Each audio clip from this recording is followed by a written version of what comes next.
Child.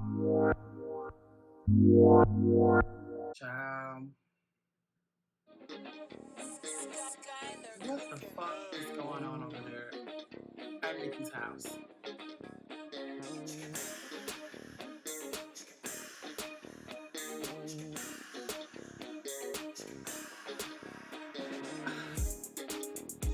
I never would have given you my loving if I knew that you would hurt me, babe. I have an Cause you idea. hurt me, babe. Before we get into that, welcome to the CARMINE DAVIS show. Never giving you my money if I knew that you desert me, babe. Let me give you the proper introduction, child. I'm so sorry. I'm so thrown off. Okay. What's up, everybody? This is CARMINE DAVIS, and you are listening to the CARMINE DAVIS show. What the fuck is up, bitch? What is going on over there at Nicki's house? My God, I have some important shit to tell y'all about me. I want to start with me, okay? And we're going to go into some more hot topics before we get into that. But me, I have a single releasing Monday, October the 17th. My single, Never Gonna Love Again, is coming out. I'm really excited about it. I've been working on this song for quite some time along with others, and I feel like this particular song, the reason why I fought so hard for this song to be is because I felt like it was a palate cleanser from the previous music that I released to. If you're original CARMINE DAVIS fans from Back in the Gap, I felt like it was a good palate cleanser by still staying true to the dance pop roots that I did. This song is a lot more sing-songy, a little bit harder to sing actually, but still a karaoke vibe. Very easy to sing, and I'm excited to share that with you guys. Make sure you guys pre-save that, or if this is uploaded Monday, go and get that. Stream it everywhere, and I'm excited about it. It's my first single. To me, kind of, we're starting the campaign kind of start again, and it kind of feels like I'm starting all over. And it's a disco song, and it's very personal. I wrote it, and I arranged it, and I produced it. And I'm excited about it with my friend Skylar on the beat, or Skylar on the track. I'm sorry. I don't even know his name. But anyway, y'all didn't come here just for that. It's a lot of stuff going on. We came for the hot topics. Before we get into it, make sure you guys follow, subscribe, rate, and review this podcast. I don't do this shit for my health. But a lot of stuff is going on, and it's kind of focused on the Grammys, right? I talked about the Grammys a lot on the podcast the last couple of years back. Most notably I talked about Justin Bieber him having this, he wanted to be nominated in the R&B category because he felt like his album at the time was more R&B than pop. And I made a comment, make sure you guys go listen to that show. I'll link it in the description box. I made a comment that kind of echoes to what I think Nicki is trying to get at. But we'll get to there, okay? So all this drama that's going on is really kind of rooted in the Grammys. And we're going to start with our first hot topic from loveyscott.com. Shout out to Lovey Scott. Drake and The Weeknd continue to snub Grammys. Don't submit solo music for 2023 consideration. Drake and The Weeknd officially decided not to submit their most recent projects to be considered for this year's Grammy nomination on Thursday, October the 13th. Both artists appear across the ballot numerous times for their guest work, but their respective eligible solo albums, Honestly Nevermind and Dawn FM, are nowhere to be found, nor are there major solo singles such as Sticky and Sacrifice. Drake has long expressed frustrations with the Grammy Awards and the Recording Academy, memorably skipping the show in 2017 and criticizing the Academy for nominating Hotline Bling in rap categories, despite insisting his hit was a pop song. Last year, he pulled his music from consideration after receiving nominations for Certified Lover Boy and Way Too Sexy. The Weeknd began his boycott of the Grammys in 2021 after not receiving any nomination for the massively successful After Hours or singles. Because of the secret committees, I will no longer allow my label to submit my music to the Grammys. he said at the time, and never after the Recording Academy changed some of its rules, he maintained that would not be submitting his work, that he would not be submitting his work. Despite his boycott, The Weeknd won the 2022 Grammy Award for Best Melodic Rap Performance for his contribution to Kanye West's Hurricane. Um, this is a growing trend. I think that's kind of rooted in reality that the Grammys kind of don't matter anymore. Okay, that's something that is like I've spoken about multiple times, that it's a dying accolade, honestly, because has been changed. It has been pivoted and weaponized to bring some artists up that I guess the Academy would deem favorable. You know, someone who's on these committees. And side note, if you don't know, that the Grammys are not, they're different than one of the BET Awards or MTV Awards or anything like that, where it's a committee that decides who is nominated and who is not, right? So you can be on the Grammy board. They have a lot of famous people who are on this Grammy board who do they skew their vote to people who they are affiliated with, and there's a Grammy run, right? It's almost just like a seat in house or something like that. There is a great. A lot of times, it used to really be a little. It's political. Long story short, without trying to mince any words, and there are people on the board who tend to vote for people who they are affiliated with. At times, it can be very political, is the word I'm going to use. And even the inner workings of the Grammys. Something I've studied the music industry, and I love it, and I know a lot about it. I know a lot of people who are affiliated in the industry. I am in industry, and a lot of the times, more recently than ever, it is more weaponized. There's a lot of finances, money, not even always money involved in these Grammy pools, right? It's the same thing with radio play. Like there are certain songs on the radio that you hear more than others, right? And that become hits because there is a radio pool. It's a,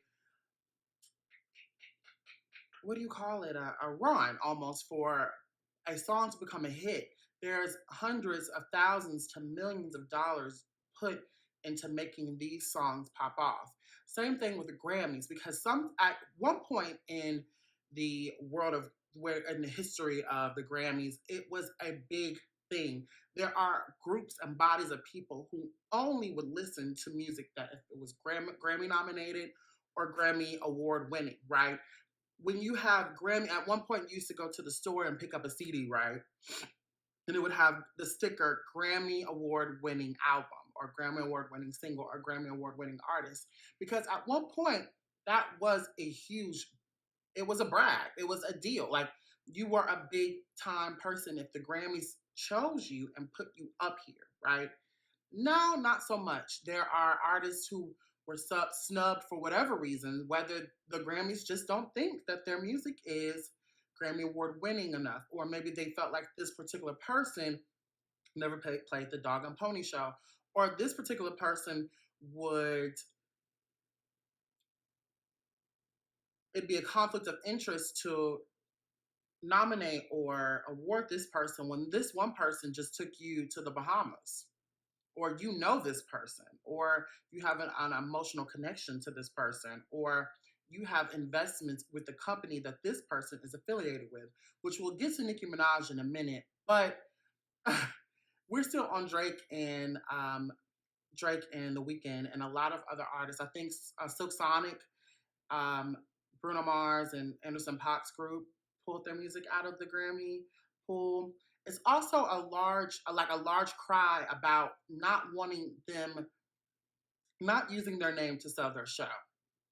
A lot of the times, and I think that it's political, and they are trying to kill the Grammys, or at least get the Grammys to a point where they start maneuvering in the favor of these artists, like not considering their music, right, or not not submitting their music for consideration is, especially such huge artists that had such great years, is a big thing to the Grammys, especially now that they are so low in ratings that they need those celebrities and these artists. They need that attention to the show. They need to know that Drake is going to get there for viewership. They need to know that The Weeknd is going to be there for viewership or going to perform. So them not even getting the consideration, I don't even want to give you my album for you to play with and put into your pawn and your parade of the Grammys when it's not one sincerely nominated. We're not nominating or selecting winners out of true technicality. Like they have the better song. They had the biggest hit this year, and it was the most memorable. Sonically, it took us someplace else. It took us back in time. It's taken us to the future. Or this person produced a work that was so different that everybody in America and everybody in the world just stood still. This is who we should award, opposed to, oh, this is my cousin, you know what I'm saying? Or this is the person who just spent $100,000 invested in my company. I'm going to vote for them. And the list of the Grammy, the the the the recording academies, like it's not a large list of people who vote, right? And it's you have to be somewhat working in the industry. You have to have it's not too extensive either. Like you don't really have to have a large musical background to be nominated. You just have to have the money and people to vote for you to be in that inner circle. So in reality, you're waiting for some people who have no real interest in music, especially music today. A lot of times, um, just dissecting and trying to choose who had the best rap song, and they know nothing about rap a lot of the times. There are some people, I think that Faith Evans is on the board. I think Matthew Knowles is on the board, Beyonce's daddy, which is, like I think that there are a lot of people who in the last couple, I would say at least 5 or 6 years on that board who will directly reap the rewards of those people who have won in the last couple of years winning. So I do understand, long story short, I do understand people pulling out, but I think it's a sign of that the Grammys is a dying thing and this is going to hurt the Grammys, long story short, right? If you understand what I'm saying, leave a comment below. Do you think it's okay for Silk Sonic and Drake and The Weeknd to take their music out of consideration? Do you think it's a political pull? Do you think it's a artistic pull? Like, is it that they're standing on the rights of artists who are making sincere music, or do they want them to?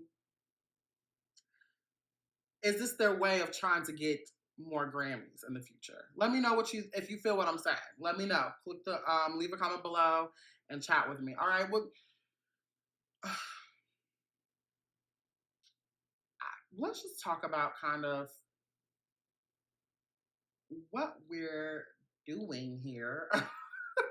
My head is kind of racked with the disaster that has been Nicki Minaj the last couple of days. I'm not even going to mince words. Like Nicki has just been all over the motherfucking place. And I understand what's a lot of what, not to just to jump the gun, a lot of what she's doing, I hear her.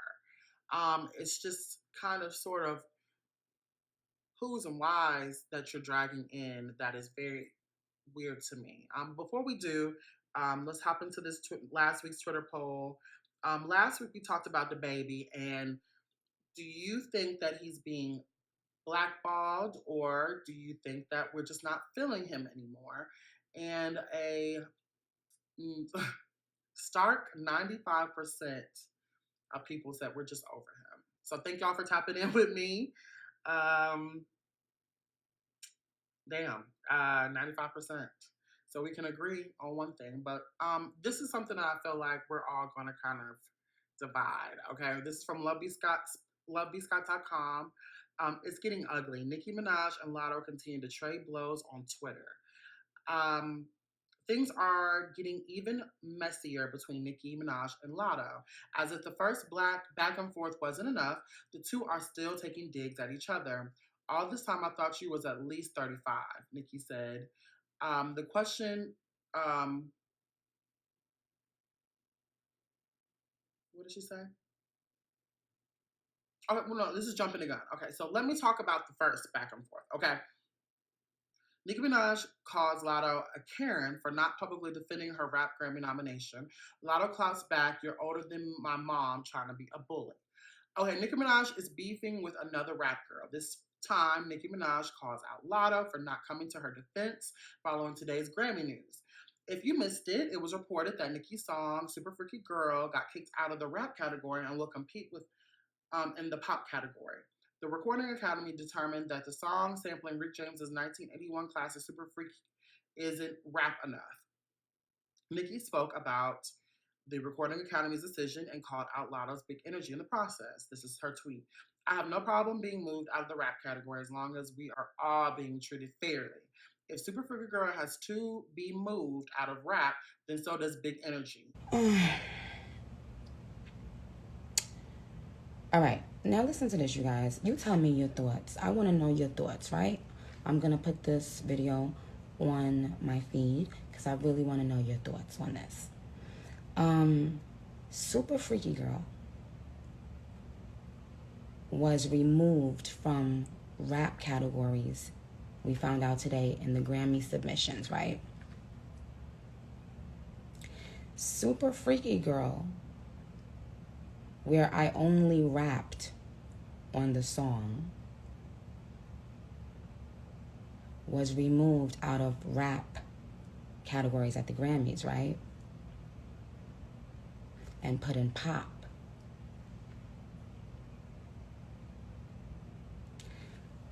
Hotline. Anyone who says different is simply a Nicki hater or a troll. I'd actually love to see a more street record win, male or female. I'm just saying, right is right. And then she goes down and shows receipts of Latto calling the song a pop song and all that, agreeing with it. Anaconda was nominated for Rap Song. Wouldn't you say that Super Freaky Girl and Anaconda are sonically similar? So what changed, Grammys? And she said, "I'd love to know." It appears as though Latto didn't take too kindly to being singled out, and she approached Nicki offline via text to have a conversation. Nicki shared a screenshot of their conversation and called Latto a Karen for not speaking out publicly to defend Nicki's nomination. This Karen has probably mentioned my name in over 100 interviews, says she waited in line for Pink Friday with her Barbie chain on, bangs, pink hair, but today Scratch Off decides to be silent rather than speak up for the black woman that she called her biggest inspiration. Latto made it clear that this wasn't her first time she's had to address Nicki offline and feels that Nicki's being malicious. "First of all, I texted you because I didn't want to do the internet shit with someone I looked up to," Latto tweeted. "Just like the first time I DM'd you asking about your ongoing subtweets. I wanted to speak up because, like I said, I do agree, but the way you're going about it seems malicious, especially after how we left off. I've ignored countless subtweets since March and instead addressed you in the DM. You're asking why I didn't speak up in your defense. It's the same answer I gave you when you asked why I didn't congratulate you. You're literally older than my mom trying to be a bully, Nicki Minaj. This is unnecessarily messy." And they were still going at it. Okay, so here we are. At this time, this is when Nicki tweeted, "I thought you were at least 35. Nicki said, taking another bust at her age or her look. The most recent subtweet in question, but I'm gonna start from the beginning. So she starts to roll out receipts, Latto does. And she was like, it was an actual person on TikTok, a creator, not even an artist. "I'm sure the Barbs have receipts." It goes on to show she made up these subtweets in her head simply because she sent me 2 songs I declined to do a feature on. They all do this. See next tweet, Nicki Minaj said. Age shaming when you look like you, the one pushing 40, age shaming, but was begging for a feature. Imagine what them jeans gonna do in 10 years. Oh, so you're in your 20s? Oh, okay then. At least it matched your album sales. You sold 20K, right? Mad you flop? That's why you really mad, Nicki said. Who want to hear the reference tracks of scratch off ghostwriters rapping her bars?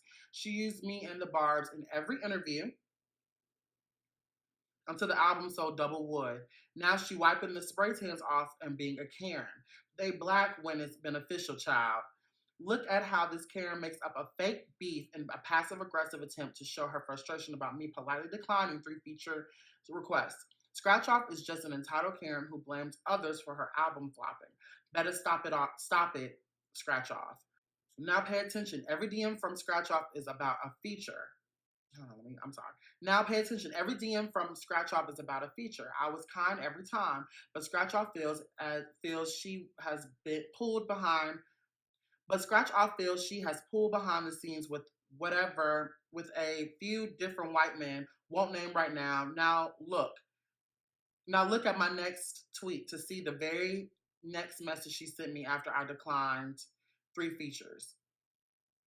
I don't see the tweet here about. So she deleted these tweets, Nicki did. So I don't really see the tweet, and they're all kind of weird. So if I'm reading weird, that's why they're. And I'm trying to There's a lot going on. So Latto came with receipts as well, which I liked. First, this is from when IT's Big Energy remix. You didn't deny subtweeting me on the phone. I'm confused. Pete not again because she thinks I was using her fans for simply teasing my wheelie feature, and then the Big Energy remix feature. Now, all of a sudden, you've seen all the love I showed you, but I chose to respond to a clip taken out of context, literally fishing for a reason to back up being a bully. How far do you guys think that this will go? Okay, so update. Latto took it there and called Nicki's husband and brother rapists. With all being said, this wasn't just about a Grammy category.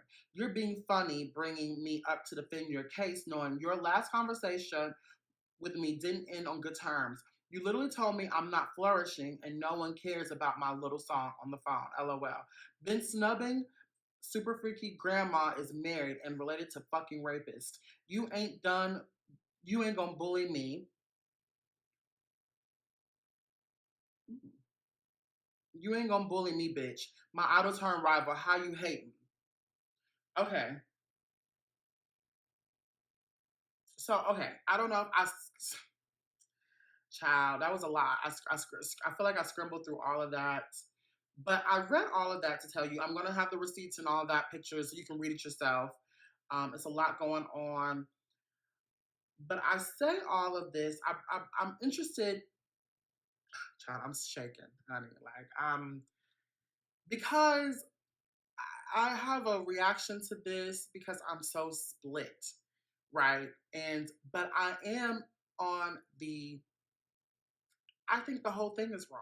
Now, I've spoken multiple times about how I do feel like rivalry and competition is important in any field, right?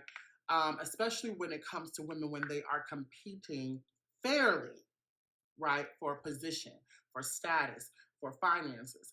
I think that there is a lot there. The reason that we keep talking about these female rappers is because of the rivalry and the hot shit that they're dropping, right? Super Freaky Girl and Big Energy are big songs all across the board, not just for female rap, but for rap, period, right? 2 of the biggest songs by rappers this year. End of discussion, pussy or dick, right? So you have 2 females here, and there's a lot of hurt going on back and forth, which is another thing that has got me feeling weird. Y'all know I'm a spiritual person. I talk a lot of shit, but child, this is like me and my friends say, it's a spirit behind these. Like, one, I'm going to say that Nicki was right about the fact that they did not nominate her in the rap category as a ploy to keep her from winning the Grammys. That's obvious. The song was too big to ignore, but to put her in that pop category decreased her chances while also increasing the chances for other people. So let's look at now. I have not looked at the Grammy nominations at all.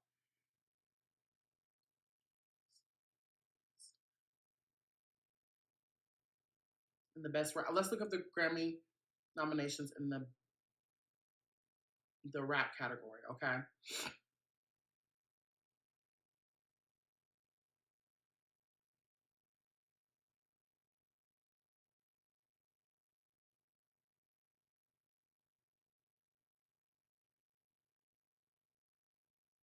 Child, okay, so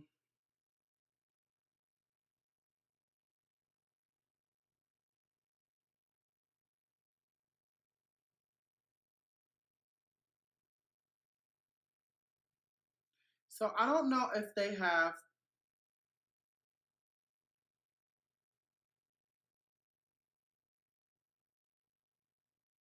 Okay, so they haven't.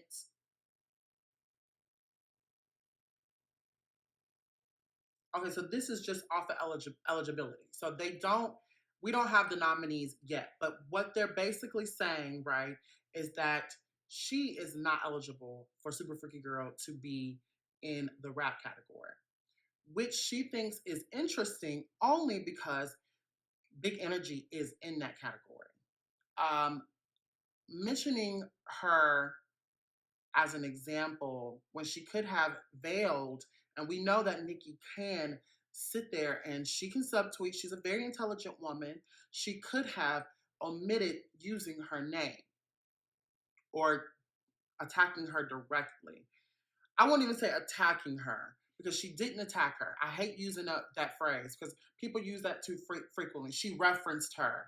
And one, I think it tricked. Two, I think she Latto was correct because she thinks that it's weird and a continuation of weird behavior that Nicki has bestowed upon her since she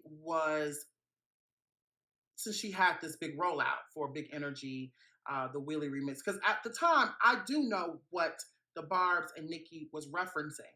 At one point, Latto was using to bring awareness to her singles. She was kind of referencing like, guess who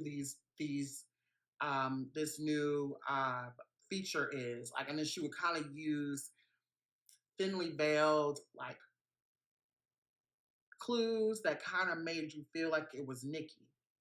She kept referencing Nicki in her songs, I mean, in her interviews and all that, kind of making it seem as though they had something in the works, right? So I do understand why Nicki would kind of be like, ugh, like you're being weird, right? But at the same time, I do understand that Lotto feels that Nicki has been being, I don't want to use the word bully, she's been hateful towards her ever since she has gotten her big hit.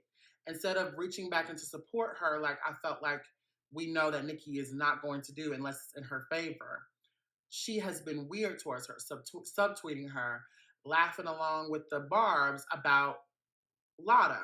So when she brought it up, I thought it was fair to address it publicly because she in her mind is like, bitch, then why the fuck do you keep referencing me? But she didn't address it publicly first. She texted Nicki, which I thought was the appropriate manner, especially from someone in Lotto's position. She's the ingenue. She's new. She's confused. This is her idol.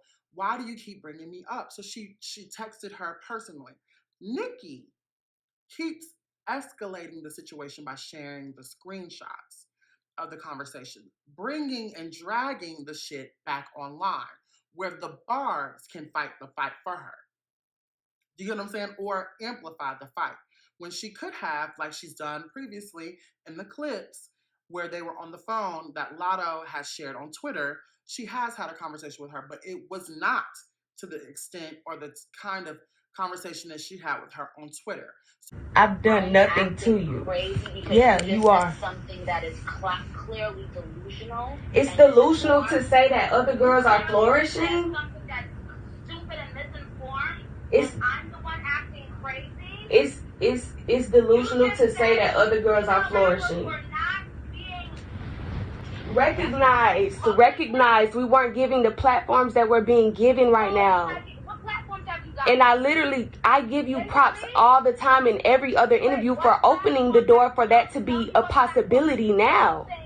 Okay. So what, in conclusion, what do you think you wanna say about, let's let you finish your statement about what rappers were doing before and what they're doing now. I want you to finish it. I finished it, Nicki. Okay. So giving me already that I understand where Latto is coming from about using the word bully. Because when it comes to back and forth, personally, I called you, you rushing off the phone. But now you're bringing my looks, you're bringing up my jeans, you're bringing up all these things in this conversation and talking about how you decline my features and trying to clown me like I'm begging you, begging you, begging you. And all I want to know is why are you being weird to me?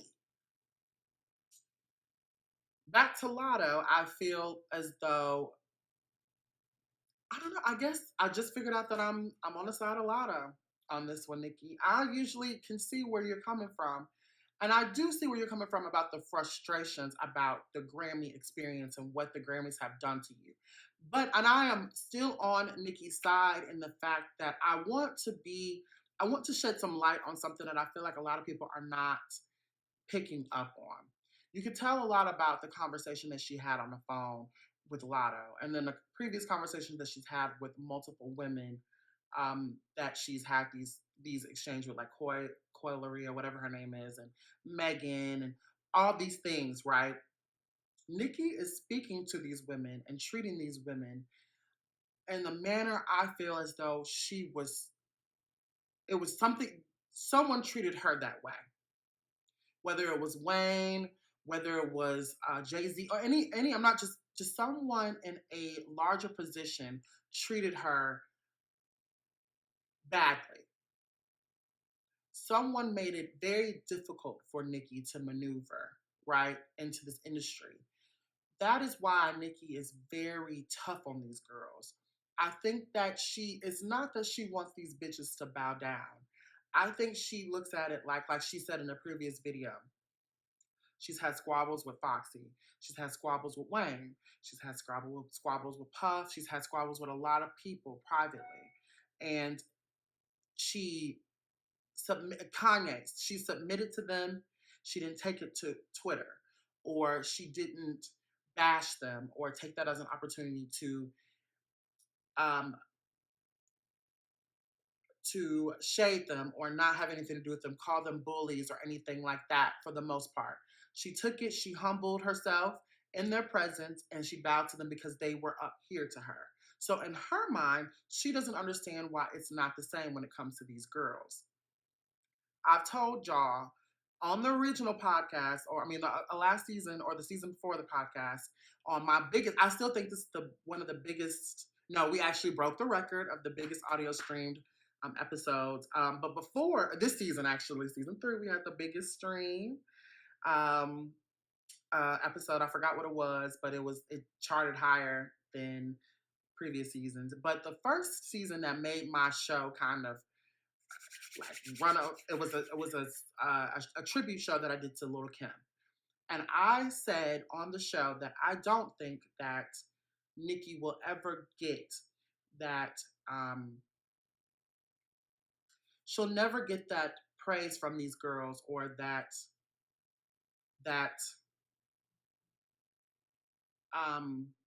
respect from these girls that she feels as though she should get, because she never really gave it to Kim. And she never really gave it to a lot of women. She only gave it to Foxy. And which is strange to me, which is so, she weaponizes Foxy Brown a lot.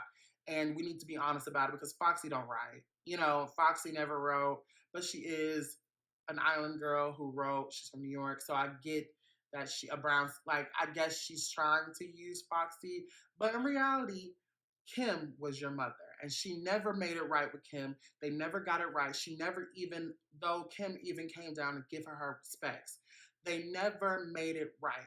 So you have ushered in a new era of girls who know that they don't have to respect their mother to make it. You didn't respect yours. So they maneuvered around her. And what they're doing is, for better or worse, they're omitting her. You know, you have Cardi, you have Glorilla, you have the City Girls, you have Megan. They're just working around Nicki. And I feel like that is what's making her irritable. That is what's making her upset.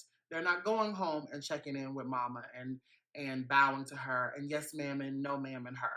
They're like, girl, fuck you. And you know, you don't want to follow my rules, get out of my house, then all right, peace. They're not respecting her because she did not usher in that type of respect. Nicki wants to make it seem like they should all bow down to her as if she was the first person to do it. In reality, the truth of the matter is, Nicki, this is the truth. This is the honest, boom, honest truth, right?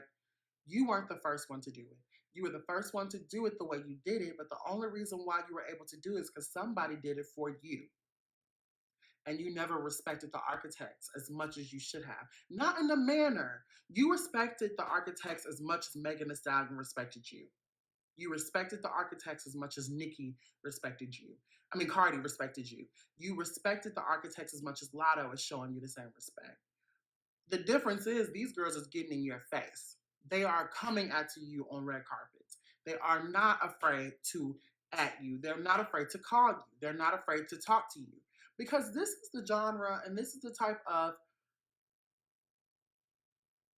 atmosphere that you have built. This is what you have done. And you beating these girls down, they're going to work. They're going to come and get this money, right? But you're teaching them to move around you, to make you look like the bully. You're right. It's becoming a Nicki is the bully thing, but it's because you make it so easy. You fall for the bait every time. You do harbor ill feelings for these girls. You do. Whether it's because they don't come down and Nicki to you every time. Oh, I can't get this nomination because Nicki deserves it. You know, all these things and like how they idolized you growing up. And now these bitches are grown. They don't need you. They don't idolize you like they did anymore. They trying to pay their motherfucking bills just like you are, bitch.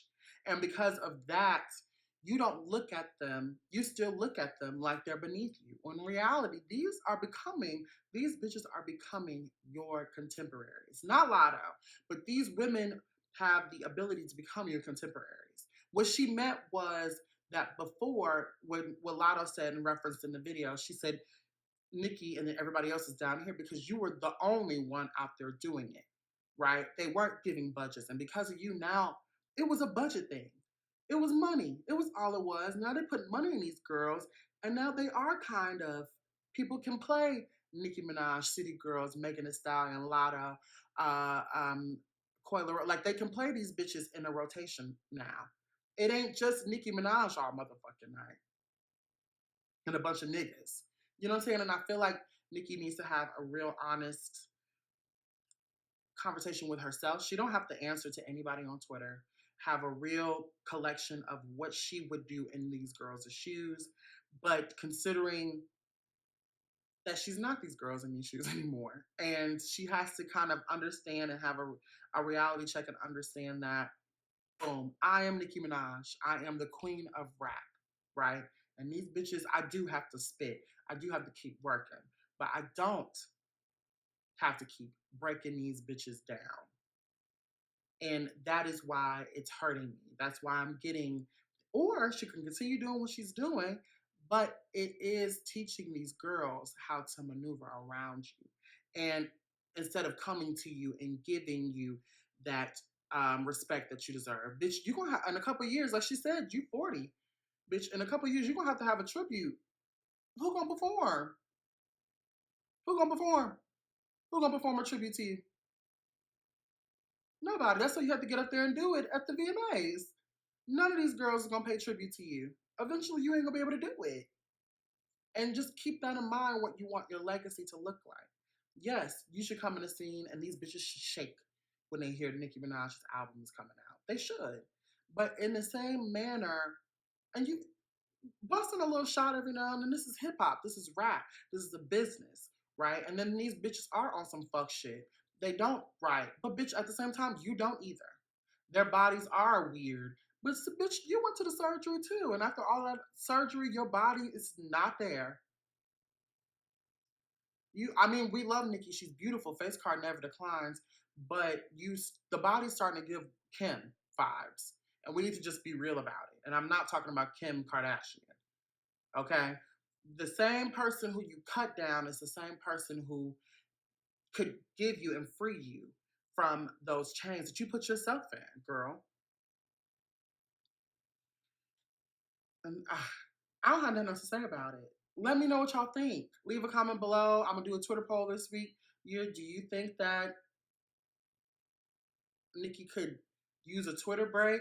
You know what I mean? Or do you think that, like, let me know. Tap in with me on twitter.com/Carmine Davis. Also Instagram.com/Carmine Davis, Instagram.com/Carmine Davis Show.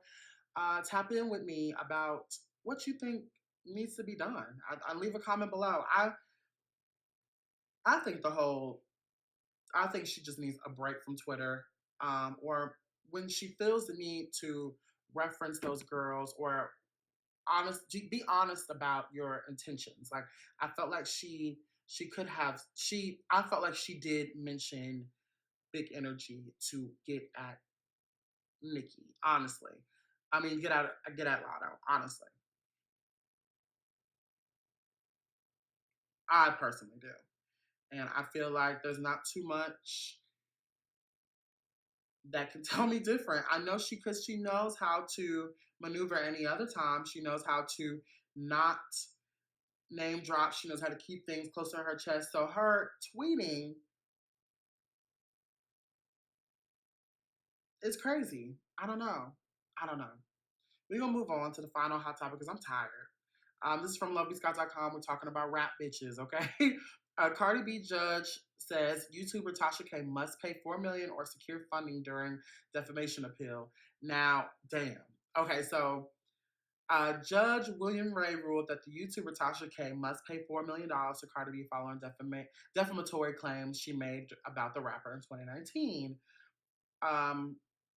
Defamatory claims that she made in 2019. Months after the Superstars rapper tweeted, "Bitch better have my money," Judge William Ray ruled Thursday that a gossip blogger who made salacious claims about Cardi must either immediately pay her almost $4 million in the defamation verdict or secure a bond covering the entire amount.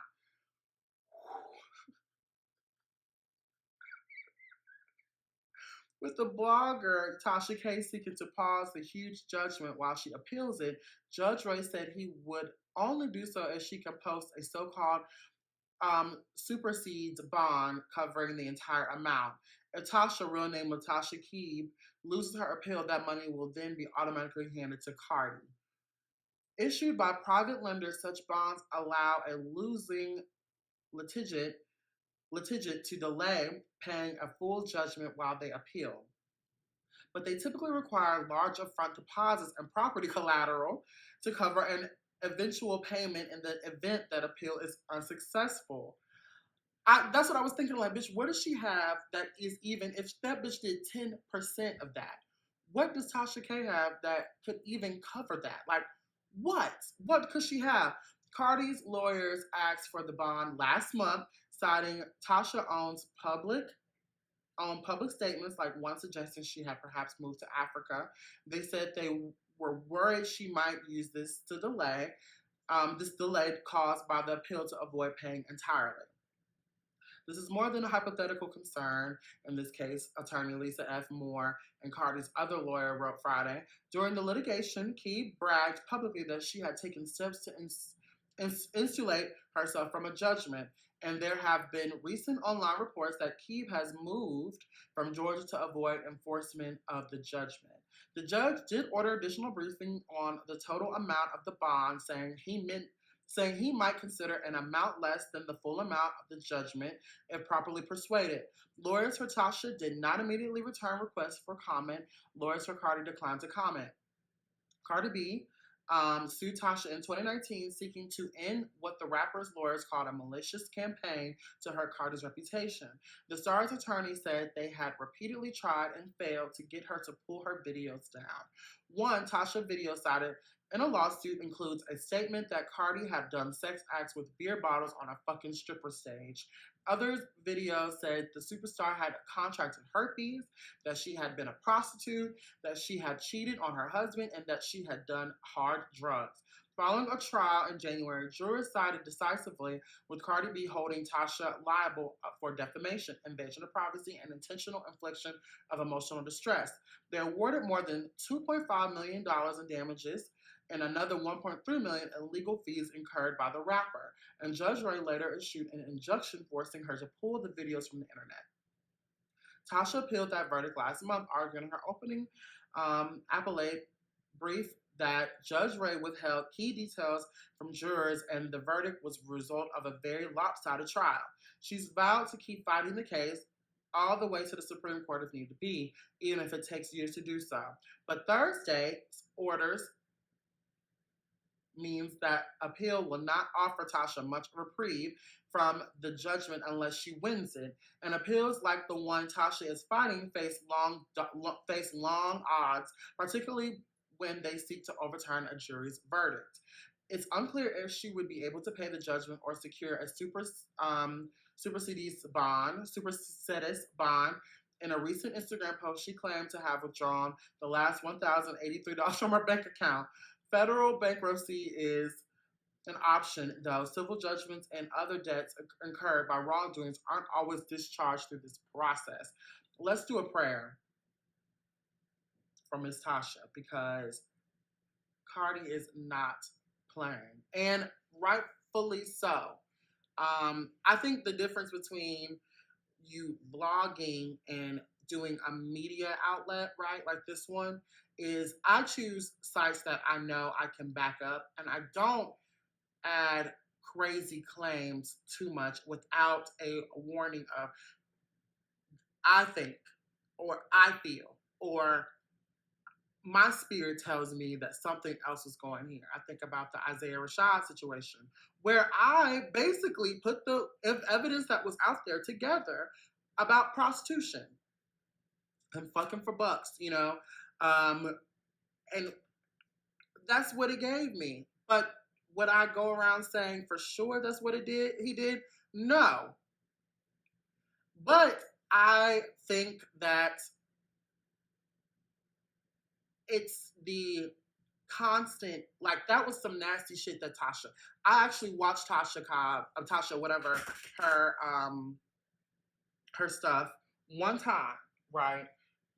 And I thought it was just so nasty and such a mean spirit behind it. And she obviously was gunning for Cardi.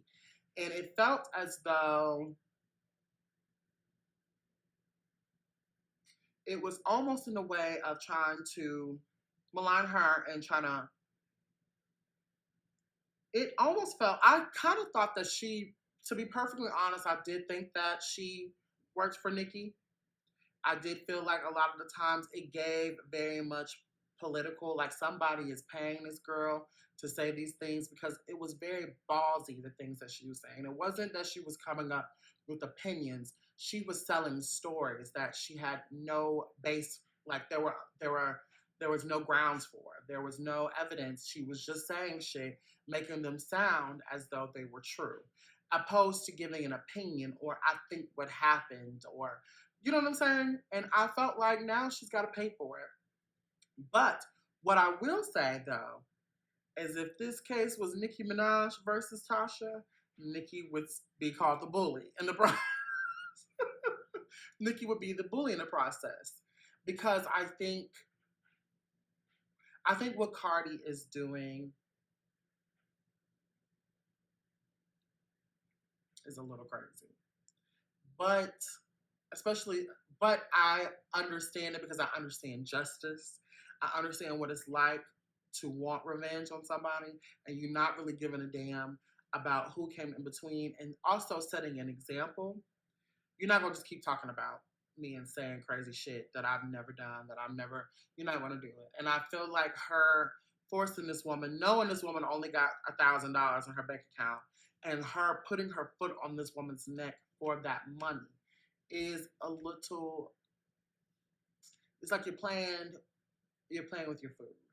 You know what I'm saying? Like, just go ahead and eat her up. You know, take what she got, put her on a payment plan, you know, and it's so embarrassing. You know, like, damn, no matter where she go, bitch, you know, I don't know. And then, like, could you do an OnlyFans? I mean, not OnlyFans, oh, child, she might need to do an OnlyFans, you know. But could you do a GoFundMe for $4 million to fight Cardi? Like, she needs a prayer, bitch. She needs a prayer and she needs it bad. We're going to pray for her, but somebody pray for Cardi a little bit harder. You know, let me know what you guys think. Leave a comment below. Do you feel like Cardi is going a little too hard on Tasha? Do you feel like Tasha needs to just get that money and figure it out? I mean, what could you do? What's she gonna sell? Like, what could she do? What, she can't get $4 million tomorrow. Like, I don't know. Let me know what y'all think. And that's the show, bitch. I'm tired. The rap girls are going bonkers, honey. But I love y'all. I will see y'all next week. I'll talk to y'all later. Bye.